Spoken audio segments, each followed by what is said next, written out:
Good afternoon, everyone. Welcome to Tejano Virtual Events. Thank you all for coming today.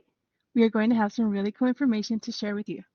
Before we start our presentation, I would like to quickly mention that this session will be recorded so that you and those who have missed out on today's events will be able to come back and watch it. Also, this event will provide Tejano passport points. We will post the code on the chat towards the end of the session. If you have any questions on Tejano passport points, please let us know at the end. We will be happy to help you and answer any of your questions. So for now, at this time, please mute your mics for the best sound experience. Otherwise, the feedback could interfere with the information we're about to share. Without further ado, we will start our presentation. Thank you. Thank you, Clara, for the introduction. Today's presentation will be with Isela Graells, an EPCC alum, and it will be When I Grow Up, I Want to Be a Writer. She is the author of the book In the Darkness of the Pecan Groves, and we will share a little bit more about her book and her journey today. So we want to share a video, but before we do, a quick warning. The following video contains images that may be perceived as disturbing to some viewers and may trigger an emotional response. Please exercise caution and discretion. So just give me a second and I will pull up the video so that we may watch it together.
What is the worst crime a woman can perpetrate on another woman? When the body was found hanging from the tree, I left my hometown and I vowed never to return.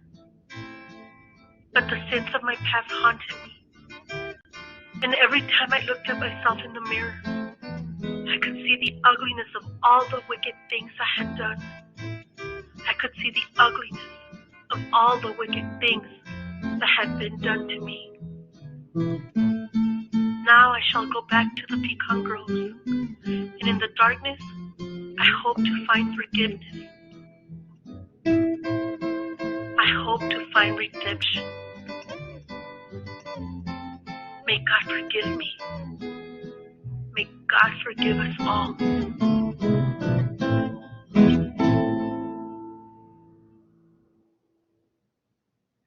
In the darkness.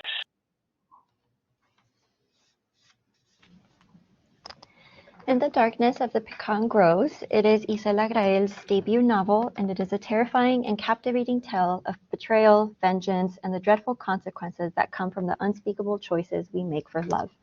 As the story follows a young police lieutenant through her soul-bleeding journey to redemption, both the vivid and breathtaking imagery of the Southwest and the sepulchral visions of the paranormal will keep your heart racing until its inevitable and life-altering conclusion. In the Darkness of the Pecan Groves tells a tale of sweet love and repressed hatred, burning passion and downward spiraling obsession, laughter and tears, rage and mercy, and the relentless pursuit of the wrathful ghost hell-bent on getting justice. Regrets are the ghosts that haunt us. Redemption is the light at the end of the tunnel. So now we want to welcome Ms. Isela Graells, author of In the Darkness of the Pecan Groves, as she tells us more about her wonderful book and her journey.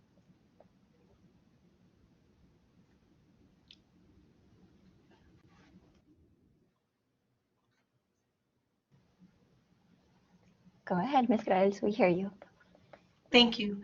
Good afternoon, everyone, and thank you so much for having me here today. I can tell you that it is an honor and a true privilege to be back at El Paso Community College and share my life experience and my work experience as a writer with all of you. So without further ado, let me share a little passage from my novel, In the Darkness of the Pecan Groves. The body was scarred and deteriorated, and it hung from the tree for at least 3 long hours before it was discovered by anyone. It was a heart-wrenching scene. There's no other way to describe it. Simply heart-wrenching. Less because of the condition of the body, more so because of how lonely it looked. It looked like it had been taken up to the branch before dawn and just forgotten there. I waited. I was certain that someone should be coming back to bring it down from that branch, but they never did. Where were they? Who would leave a body to hang? Who would leave a body to rot just hanging from a tree? The limp corpse was waiting for someone, for anyone to come along, and it hung in complete darkness and complete silence until a mild but persistent wind got a hold of its legs and made the lifeless remains sway back and forth and then side to side.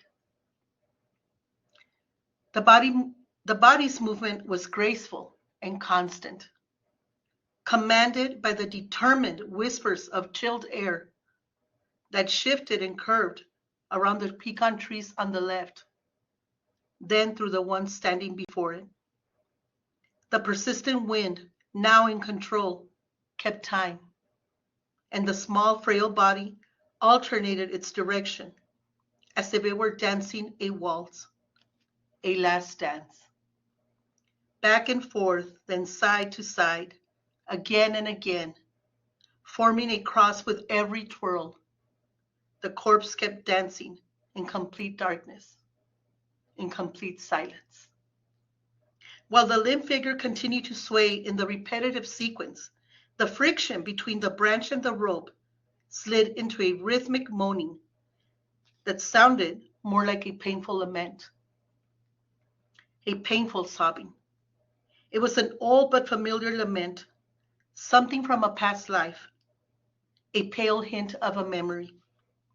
Because of its antiquity, the message had no place in the present. It should have been forgotten with the passing of the years. But these words had weaved themselves into the fabric of time and remained. And so there it was, the resentful reprimand coming from the branches above. Good girls are not supposed to hang themselves and die alone. Good girls are not supposed to hang themselves and die alone. 11 years had quickly gone by, with 11 autumns and 11 winters, but no spring in sight.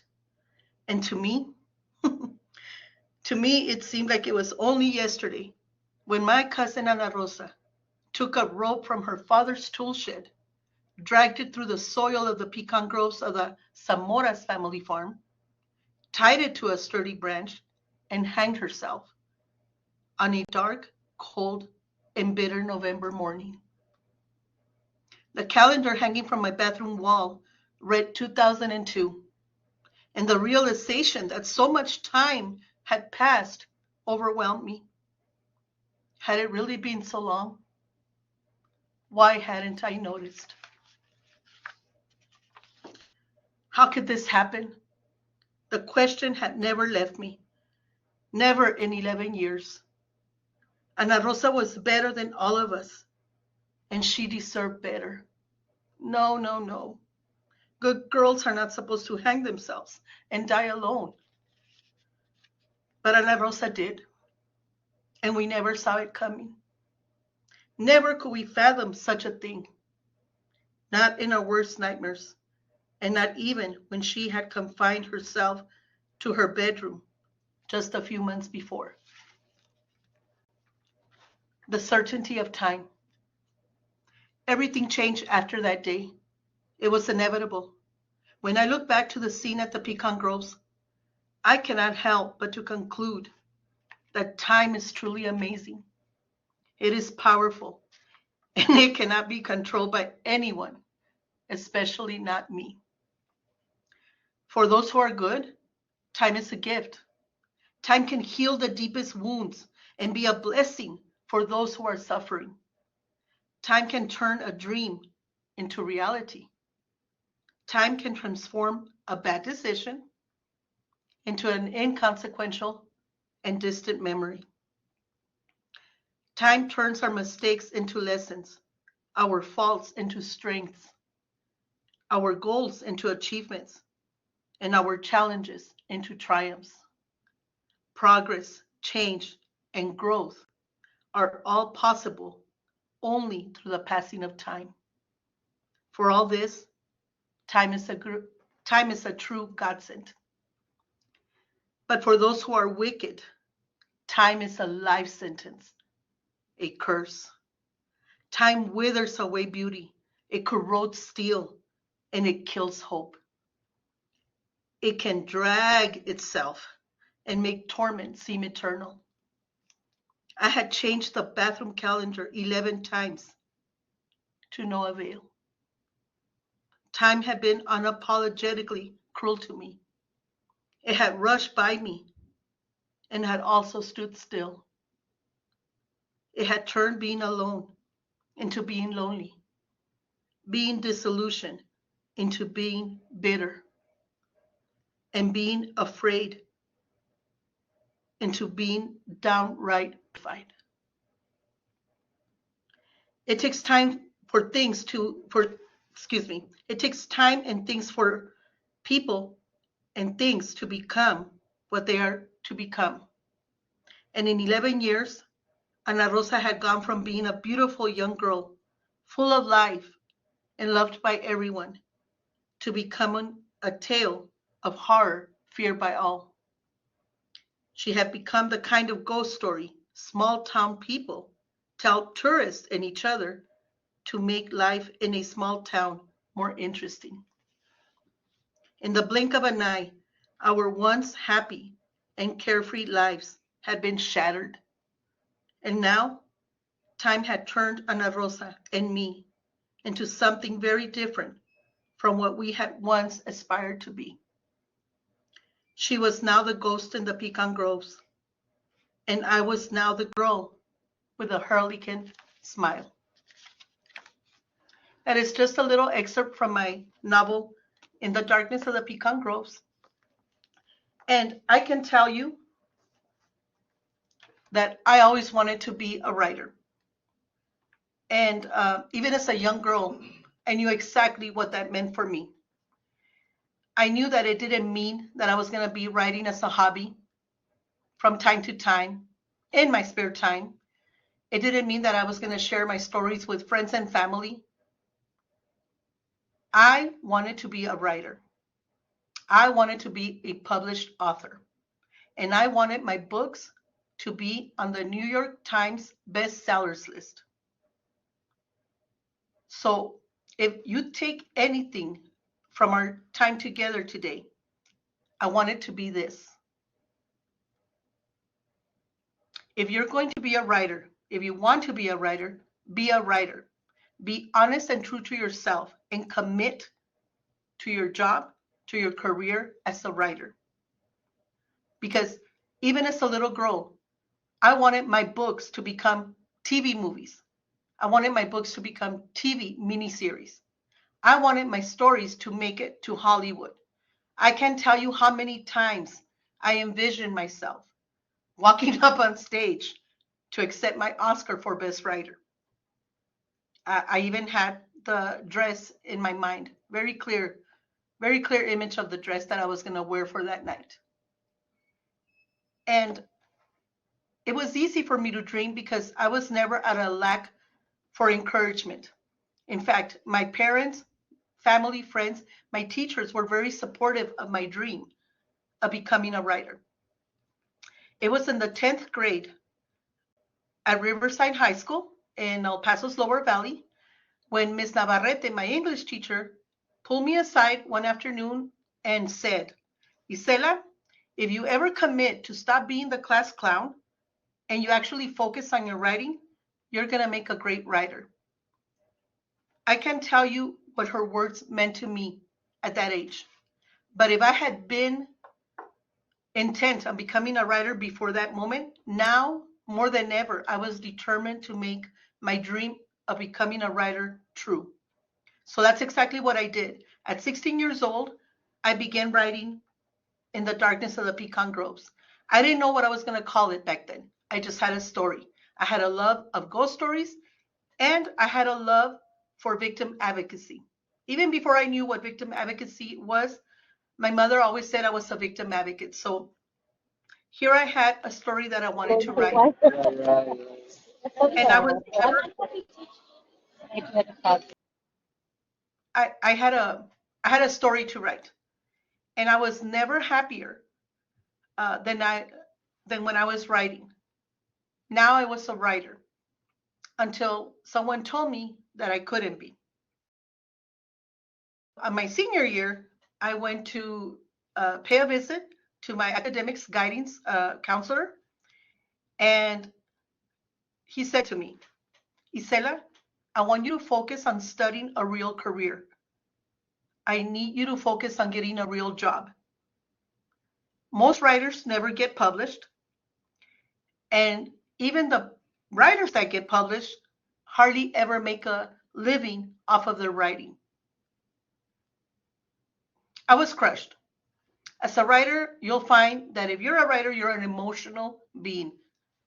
I had all emotions, every emotion you can think of on that day.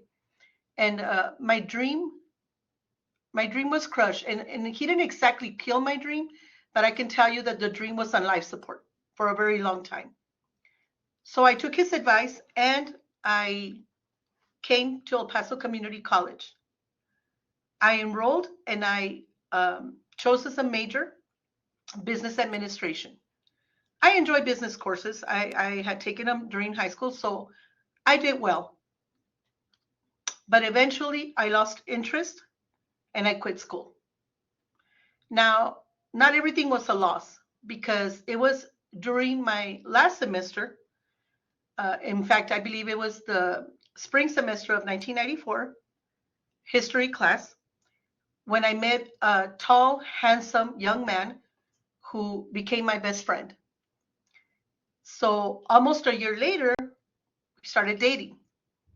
And 2 years after that, we became engaged. 4 months after the engagement party, we had a huge, beautiful wedding. And just recently, in fact, on March 1st, we celebrated our 28th wedding anniversary. So whenever I think of El Paso Community College, I just don't think of the things I learned. I think of the husband I have. Now, my husband was doing very well. He was studying, or he was majoring, I'm sorry, in, I believe it's international trade and business. So he graduated with an associate's in international trade and business, and he went on to have a very successful career in logistics. But 2 years after he graduated, I was still lingering. I still didn't know what to do with myself. So I asked myself, okay, aside from writing, what else can you do that'll make you happy? Helping people has always made me very happy. And as I mentioned before, I've always been a victim advocate. So I thought, what can I do? I'll become a police officer. So I came back home to El Paso Community College and I enrolled and majored in criminal justice law enforcement. And I did great. Now I had a purpose, so I was focused, I was determined, and I graduated in 18 months. I went on to get a job with the El Paso Police Department, not as an officer, as a case manager. Now I was a real victim advocate and I was getting paid for it. I was happy. I was very successful. In fact, my career was very, very successful. And by the time I left the police department, I was the supervisor for their domestic violence victim services and elderly abuse unit. But I was still not a writer. So I took my associate's degree from El Paso Community College, and I went to become a substitute teacher for the Socorro Independent School District. And I was happy enough, still not a writer. I took that same degree and became a mediator for the family court and civil court. Very successful, still not a writer. Finally, I took my degree and I got a job, really great job, with the National Guard as a family specialist. Again, here I was helping people. My job was to assist families of our deployed military. I've always been a happy person by nature, but there was one small part of me that was downright miserable. And that was the part that was the little girl who had always wanted to become a writer. She was relentless. She wouldn't leave me alone. In fact, she was like a little ghost, haunting me day in and day out. I can't tell you how many nights she robbed me of my sleep. So then, summer of 2012, it dawns on me. My time as a student with El Paso Community College, my degree from EPCC, had opened so many doors for me. Here I was, just a 2-year degree, and I had had the opportunity to work with a police department, school district, courthouse, and National Guard. These were not interruptions to my dream of becoming a writer. These were preparation. These were experience. And you can imagine how I felt when I realized that when I was a young girl, I wanted to become a writer and be published by the age of 25. But I realized in 2012 that the woman I was at the age of 25 could have never written in the darkness of the pecan groves. This book, this story, needed an author who had lived, who had experienced life, who had actually worked with victims of crime, who had probably seen a ghost or two in her time. And I decided that it was time to get to work. Every dream has its timing, and now was the time for In the Darkness of the Pecan Groves. So that morning, it was a Saturday morning, I went into my garage, I took everything I had written before, and I set up a designated area in my home where I could write. Later that afternoon, my husband and I went to a 4th of July picnic at our friend's house. We were the last to leave. Usually that's the case. But it was during the time that we were having coffee with our friends that I told them a little story. One of my dearest and closest friends, Dr. Dolores Graells from El Paso Community College, said to me, Isela, that should be a book. And I said, it's going to be. Now, did I need permission to start writing again? No. But I had found the encouragement that I had experienced in my youth. I had found it once again. So that night, as late as it was, I didn't go to my designated writing area.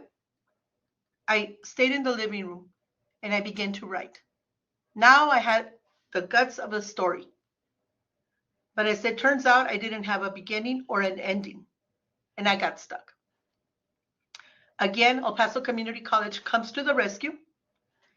And in the summer of 2013, I signed up for a workshop at the Valle Verde campus. The instructor for the workshop was Ms. Bobby Christensen. Bobby is a successful writer. She is also an amazing teacher and mentor. The class was very simple. Bobby was going to teach us how to write, publish, and market our first novel or our 10th. And I have to tell you, everything she taught me that day, I applied to my writing, and eventually, I was able to publish my book. I'm not going to tell you that writing is easy. I'm not going to lie to you. It's not. It's a lot of hard work. I'm also going to tell you that I don't know everything there is to writing. I don't know everything there is to know about writing. I can only tell you from my experience what it took for me. So, little disclaimer, I'm a very sincere person. I try not to be blunt, but I'm always sincere. So, let me just tell you right here, right now. My opinions, my ideas, the rules I apply to my writing process are mine and mine alone. You don't have to do what I did. And I'm not here to instruct you or tell you how to write. You have to write in your own style. And whatever I share with you, if it doesn't align with your process, let it go. Keep what works, let the rest go. So, how did I finally put all these ideas into 470 something pages? So, just a few steps. Number one, you're going to forget technology. And I know that we live in an era that is, you know, all about technology. It's a wonderful digital world. I can promise you that if you have a smartphone, if you have an iPhone or a smartphone, you can write your book in your phone. You really can. I suggest you don't do that. I suggest you hop on and take a trip back in time with me to the Jurassic era. But I suggest that you grab yourself some legal pads, pens, and of course, index cards. Your index cards are your 3x5 cards, and those are available anywhere like Walmart, Walgreens, Office Depot. Just don't take them from your place of employment because you're going to want to keep that job in the meantime that you're writing your bestseller. Lesson number one, you write what you know. What do you know and how do you know? You go out and you learn. You read, you learn. You live, you learn. You observe life and you learn. Lesson number two, from this moment on, if you really want to be a writer, be a writer. Do not undermine your dream. Do not doubt your talent. Just be a writer. And whenever someone asks you, what do you do? You're going to say, I'm a writer. I have a second job as a teacher. I have a second job as a receptionist. I have a second job as a mediator, but I'm a writer. Lesson number three. You're going to take all of your ideas and you're going to put them on these index cards. Every character is an index card. Every scene is an index card. Your characters have to be real. Even if you're writing fiction, your characters have to be three-dimensional. They have to be real. They have to be the kind of character that your readers recognize even in their own families. They have to look at that, they have to read about that character and think, oh my gosh, this is so Aunt Martha. So you have to give them flesh and bones and emotions. You have to give them color and sound. You have to give them personality, a job. You have to give them parents, a birthday. You have to give them a favorite food, favorite music, so on and so forth. Incidentally, just a little side note from my experience, just because words are synonyms of each other, that doesn't mean they're going to mean the same thing to your readers. Let me give you an example. And I learned this through editing and rewriting. So the word scent, the word aroma, the word smell, they're synonyms of each other. They don't mean the same thing. A scent is something that inspires love, passion, romance. An aroma makes you crave something. It entices you to eat something. A smell is what a police officer perceives before he walks into the abandoned warehouse where he is greeted by the sight of a bloody crime scene. There's a difference. So when you're writing, use your thesaurus. Look up the definition of different words and pick what works for you and what's going to make your story more relatable. Again, I mentioned that even though you're writing fiction, your story still has to sound true. I'm sorry. Your story still has to sound true. I can't tell you how many people have asked me if In the Darkness of the Pecan Groves it's an actual true story. It's not. And I make it a point in the first pages to have a disclaimer very clearly. It's not a true story. It's not about anyone. It's certainly not about you. And it's not about me. But it is very realistic. It's fiction, but it's realistic. So if you're writing fiction, aim for that. Now, if you're writing nonfiction, I don't know much about writing nonfiction. The only nonfiction I've ever written was in college when I had to write essays for science, history, literature, homework. But I learned that if you're writing nonfiction, make sure you are responsible with your facts and make sure your facts are in fact facts. So you're going to do your research, you're going to verify your facts, and then you're going to verify again, and then you're going to broker those facts into a story. Even though you're writing nonfiction, make sure your book, your novel, your story, your true crime account has a little bit of everything. Make sure it has romance and comedy and sadness and terror, intrigue, suspense. Include a little bit of everything. Readers really enjoy that. Now, I was told by Bobby Christensen, people love a sad ending, but happy endings sell books, which brings me to the next lesson. Never allow anyone to shame you for wanting to make money off of your book. A doctor wants to get paid for practicing medicine. An attorney wants to get paid for practicing law. A florist wants to get paid for arranging flowers. Why shouldn't you get paid for writing a story? I can't tell you how many times I was told, well, if you're going to do anything creative for the money, you might as well not do it at all. Excuse me, I made cookies to sell. I'm going to sell them. So I wrote a story. I want to sell it. I do want to make a career out of this. And a career is a business. A career is supposed to make you a living. Once you finish your manuscript, once you take all of your index cards, all of your characters, all of your scenes, you're going to put all of that into an outline. That's what your legal pad is for.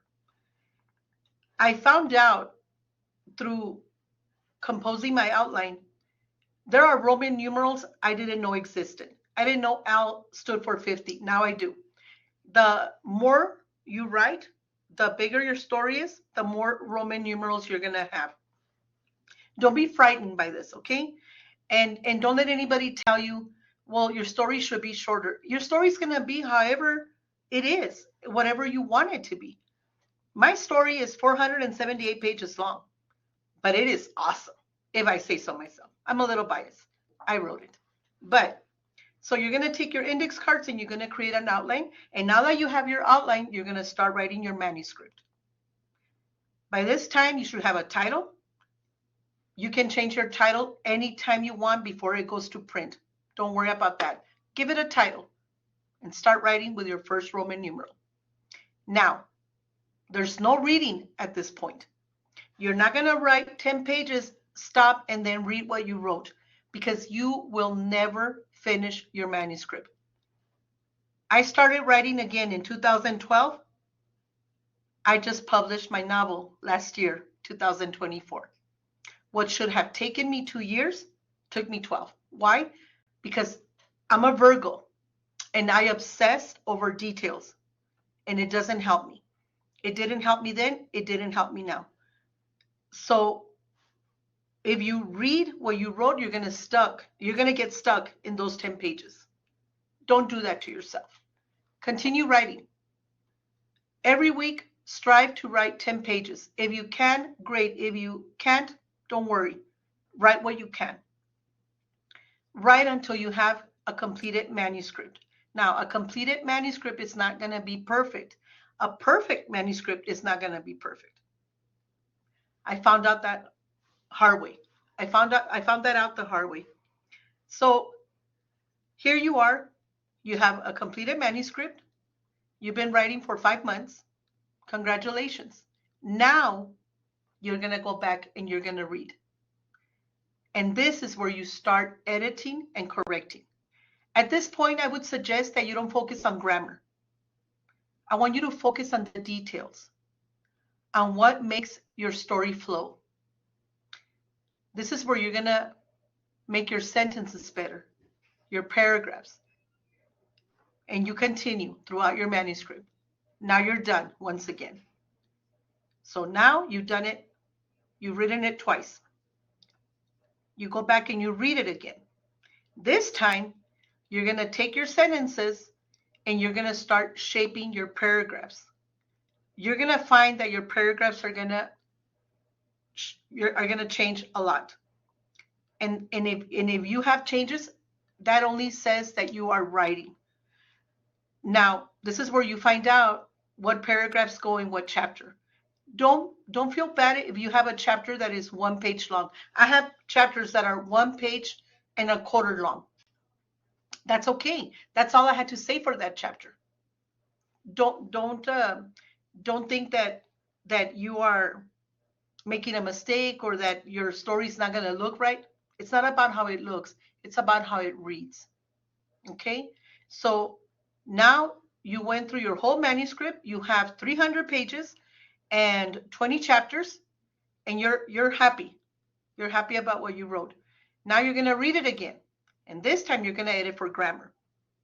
Now, I'm a Virgo, as I mentioned before. So by nature, I'm a perfectionist. Nothing ever I do is ever perfect. The only thing I do perfectly is to procrastinate, because perfectionism will lead to procrastination. Don't do that to yourself. Do the best that you can. I wasn't going to send my manuscript to a publishing company. That was never my intent. My dream was not only to become a published author, it was also to become a publisher. I wanted to publish other writers. So I had to do the footwork myself. I had to do everything, I guess, as they say, grassroots style. Remember I told you about the people that encourage you to write and to make your dream come true? I was surrounded by all those people. So my friend Tabitha Rodriguez edited my book. We edited together. And we did the best that we could. And it was great. I needed someone to create a cover for my book. And my friend, Brianna Telles, she's an amazing artist. She created this cover that you see right here. It was as if she was reading my mind. I think she captured my vision perfectly. Now, because I was going to self-publish and I had to self-promote, I asked my nephew, who is in film. He is now a producer and a director. He graduated from UTEP. And I said, look, do you want to get a chance to film a promotional video? That's the video that you saw in the beginning. Now, we were both amateurs at that time, but I think it's still great. I was happy with it.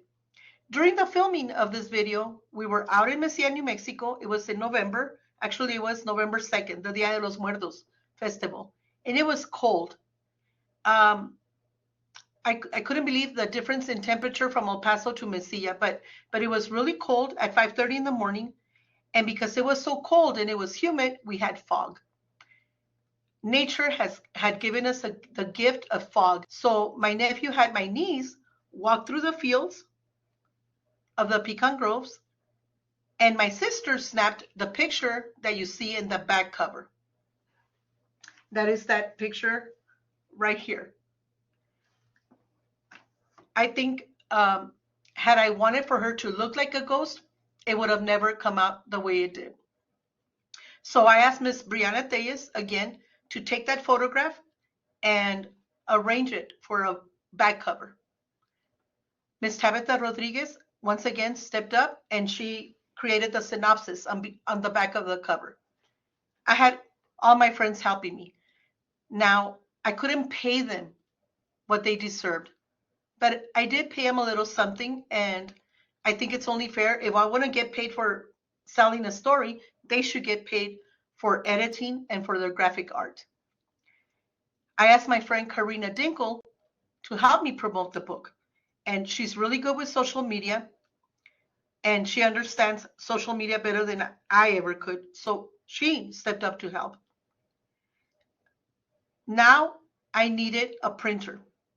I needed a printing press that would print my book. Bobby Christensen suggested that I send my book to a printer in Costa Mesa, California. They do the printing on demand, and they were highly recommended by Bobby. I didn't mind doing that, but I wanted to keep my project grassroots and local. I wanted to help local businesses along with helping myself. So I was very fortunate, very blessed to find John Bauer. John Bauer is the owner of Bauer Printing and Graphics. He's in the west side of El Paso off of Donovan. Now, Mr. Bauer is a devout Catholic. I'm Catholic too, but he's devout. And I was very apprehensive to give him my manuscript because I didn't know how he was going to react to it. Now, my book is not offensive. At least I don't think so. But it does have tough topics within its pages. I was very honest with Mr. Bauer. I said, Mr. Bauer, my book is a little controversial. It does touch on some controversial topics, and it does have some cursing, and it does have a little bit of some, romance, or how should I say, passionate scenes. And he says, Isela, as long as you don't bring me pornography or nudity, I don't care. I will print your book. I'll be more than happy to print your book. And he did. And I think he did an amazing job. He was very happy to be part of the project. I was very happy to work with him. And then it happened. It happened that I read the book and I found the typing errors. There's nothing we can do at that point. There's nothing we could have done before. It's never going to be perfect. In fact, for those of you who are fans of the irony or the ironic, let me tell you, honey, can you hand me Bobby's book? Bobby Christensen, like I said, is a very successful writer, and the book she presented that the day of the workshop is called Writing, Publishing, and Marketing Your First Book or Seventh. And wouldn't you know, there's typos in here. So she made a joke about it. It didn't bother her. She said, the typos are just little lessons in editing. And plus, you have to keep it light. Because writing is a very lonely job. You have to keep it light. You have to keep it fun. And if you're going to be worried about every little imperfection, you're not going to enjoy writing. Writing is supposed to be liberating. It's supposed to be a spiritual experience. It was for me. And another lesson, for those of you who really want to commit to your career as writers, not only do I want you to get to work and get your legal pads and your index cards, I also want you to go out and get yourself some really nice and really thick skin.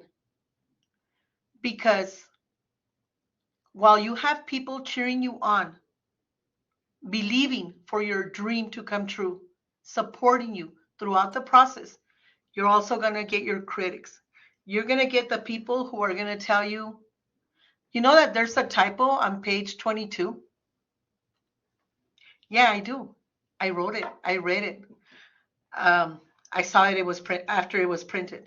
Um, there are also going to be people that are going to say, I am so against everything you wrote. I can't believe someone actually published you. That's why I published myself. You're going to have people that say, I really love the story, but did you have to end it that way? No, I didn't have to. I wanted to. But when people come to you and they criticize your work and they're negative about it, grin and bear it. It's okay. It's part of the job. It's part of the experience of being a writer. Once you wrote your story and once you sent it to be printed and published, it's still your story, but it no longer belongs to just you. It now belongs to the world. And because it belongs to the world, people are going to be free to judge it however they want. And that is what we want. We want for people to read it and judge it. Because if they're judging it, that means they read it. If they read it, that means they probably bought it. Or maybe they're borrowing it from their friend, but someone had to buy it so they could read it. And that's what you want. Last but not least, before you can take your book to print, there are a few things that you're going to have to get if you self-publish. Now, again, I don't know a lot about publishing with big companies. I do know that if you're going to send your manuscript to a big publishing company, make sure you have a very good proposal letter that grabs their attention. But more important than that, make sure the first line of your book grabs their attention. I didn't know what my first line was going to be. I had a story, but I didn't know how to start it. Bobby said, Isela, it doesn't matter what the story is about. If the first line is not interesting, no one's going to care. So I thought, how can I make the first line interesting? Well, my story is it's a ghost story. How do we get a ghost? For those of you who like recipes, what is a recipe for a ghost? Well, before we can have a ghost, someone has to die. That has to answer the following questions. Who, what, when, where, why, how. Now I had not only my first line, I had my first paragraph. And if you recall from my reading earlier, the body was scarred and deteriorated, and it hung from the tree for at least 3 long hours before it was discovered by anyone. Now, I don't want to boast, but if I read that somewhere, anywhere, as a victim advocate, I would want to know what happened to that person and how and why did they end up hanging from a tree. Bobby thought it was a great line. It was a great opener. It was a great line. So if you're going to send your work to a big company, make sure you grab their attention. Otherwise, your manuscript is going to go into the wastebasket and you're going to get a really nice rejection letter from them. It's going to be polite and it's going to be well written, but it's still going to be a rejection. I never thought of sending my book anywhere. Again, the goal was always to self-publish. And that's my experience. And that's what I would like to share with you. To self-publish, you can do one of two things. You can go and hire a self-publishing company. They're everywhere nowadays. You see them advertising on television. You see them online. And these companies, they will work with you and for you. They will do editing. They will do the graphic art for your cover. They will print it. And they will before they print it, they will get your ISBN, your barcode. You need a barcode because you want to sell this book. People at Barnes & Noble, Walmart, any bookstore, they're going to have to be able to scan your book so they can sell it. So you do need to get something like, you do need to get one of these. This is a barcode. Mine has all of my book's information. It has my ISBN somewhere around here, and it has the price of the book. Now, I've been told I priced my book too low. It's okay. It's my first novel, and nobody knows who I am. Okay, I'm not a celebrity. I barely made a dent in the collective. So my book is $21.99. I think it's a fair price for the hard work, for everybody's hard work. And right now it's not available except through me. But you get yourself a barcode and you take your ISBN, your barcode, and you give it to your printing press. Now, you also need, if you're not gonna go with a self-publishing company, if you're gonna self-publish on your own, you also need to get a DBA, because now you're a publishing company. Maybe you're a small one. Maybe you'll grow into a big one. But for right now, you're the publisher. You need a DBA. A DBA is a doing business as. That is where you go to the El Paso County office at the El Paso County Courthouse, first floor, and you buy yourself your name. You buy your name for, I think at that time it was $21. Now it's $28. So now I had a name. My publishing company is Tales from the Grove. I think you see a thing there. So after I got my doing business as, I drove myself to the state building on Franklin in Kansas, and I went into the tax office, and I got myself a sales and tax permit from the state of Texas, because if I'm going to sell in the state of Texas, I need to have a permit and I need to pay taxes. So I did. The permit is free, and the people at the tax office are really kind, and they will guide you and they will refer you to resources that will help you with your business. It was a great experience all around. I had a very good experience.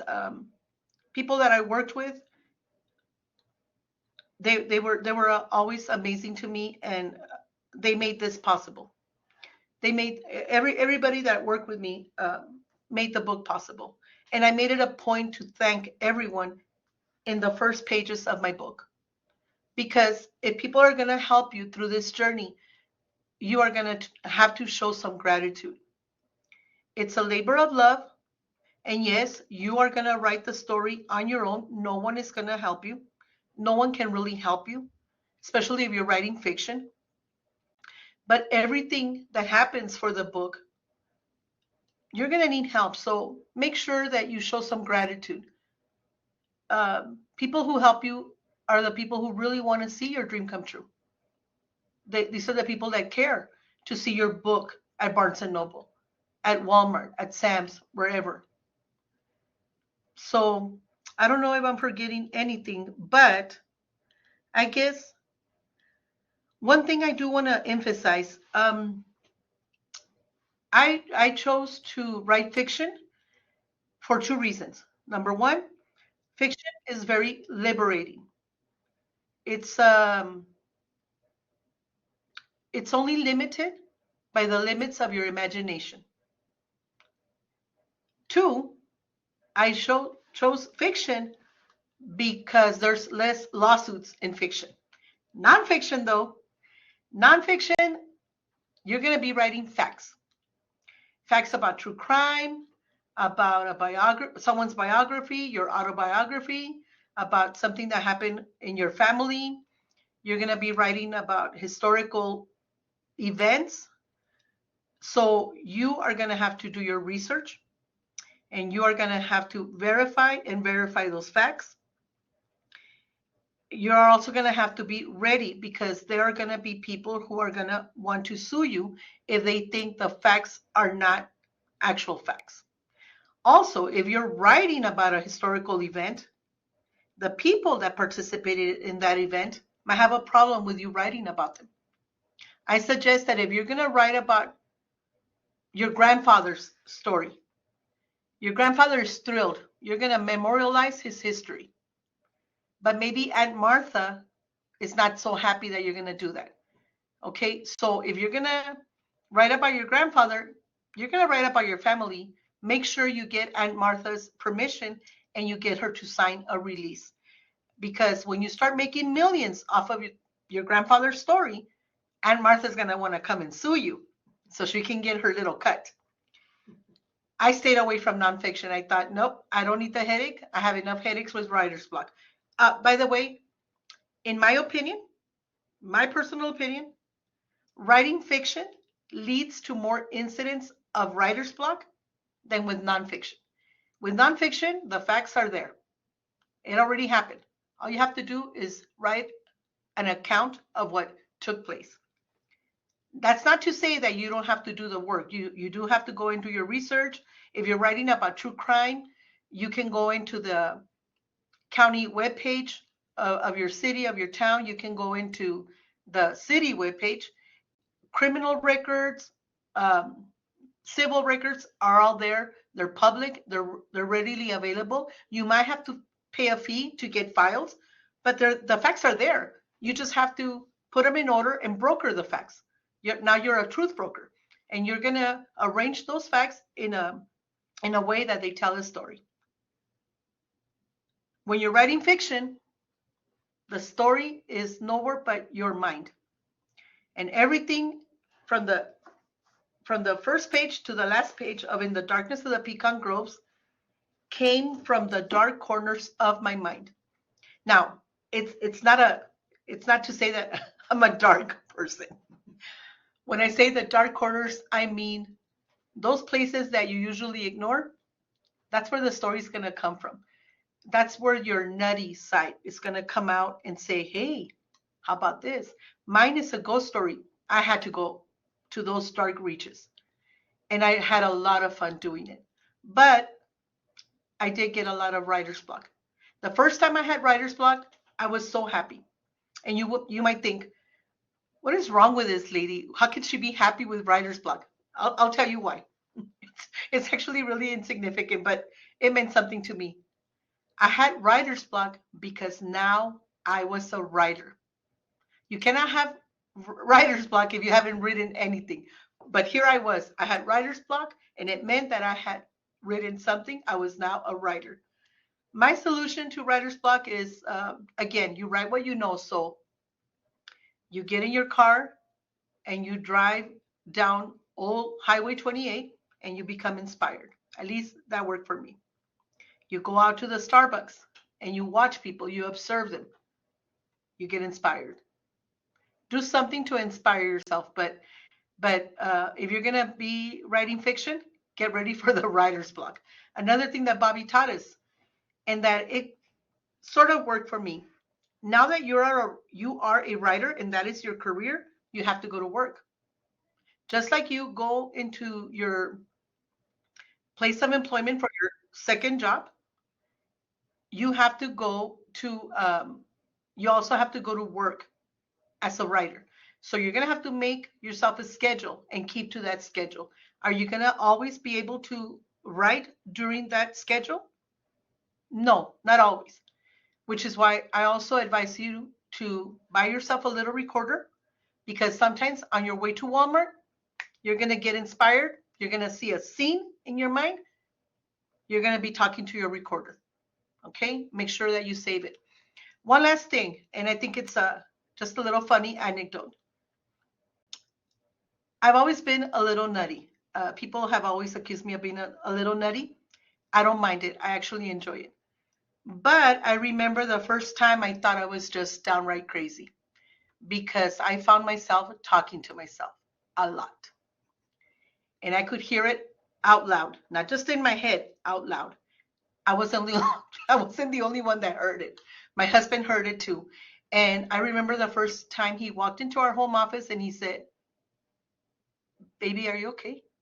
And I said, "Baby, I'm writing." He said, "Oh, I heard you talking to someone." Yeah, I'm talking to my characters. So don't worry about that. It's okay if people hear you talking to yourself. You're writing, you're working. Your work asks that that you talk to yourself. It requires it.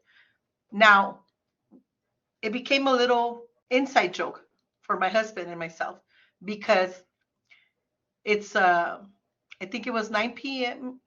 It was at 9 p.m. on a Saturday, and I was talking to myself. Well, I was talking to my characters. My characters were actually having a discussion. In fact, Rita and Mavi were having a outright fight, and here I was, um, you know, performing this fight. So my husband knocks, and my husband's nickname for me is Chiquita. So he knocks on the door. He comes in and he's like, "Chiquita, everything okay?" "Yeah, baby. I'm just writing. Can I get you anything?" "No, no, baby. I'm okay." "Anyone else need anything?" Haha, anyone else. And from there on, whenever he would come in, he would ask me if I wanted something, if everyone else needed something, and then he would ask me, "How's Ana Rosa doing? How are Rita and Mavi doing?"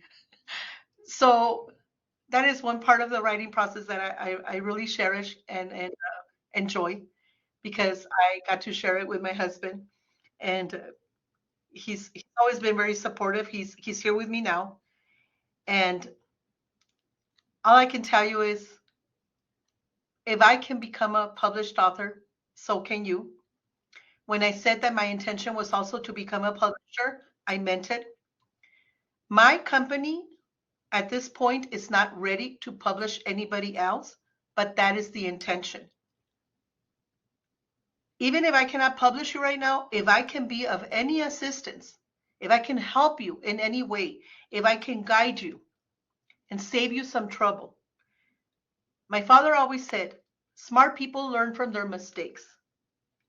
Really smart people learn from other people's mistakes. So if I can be a guide to you and for you, feel free to reach out to me. Bobby Christensen, along with many other people, were great mentors to me. And in showing gratitude, that is the least that I can now do for you, for the next published author. I hope there's many amongst you that are ready to get writing, that are ready to commit, to focus, to have the discipline and the determination to put your thoughts on paper.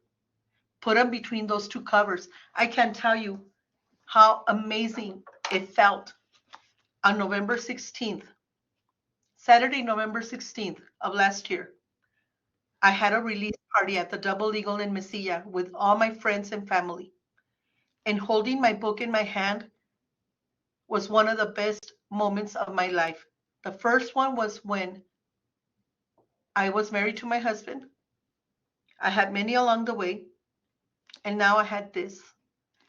Don't deny yourselves the experience. Do not cheat yourselves out of this accomplishment.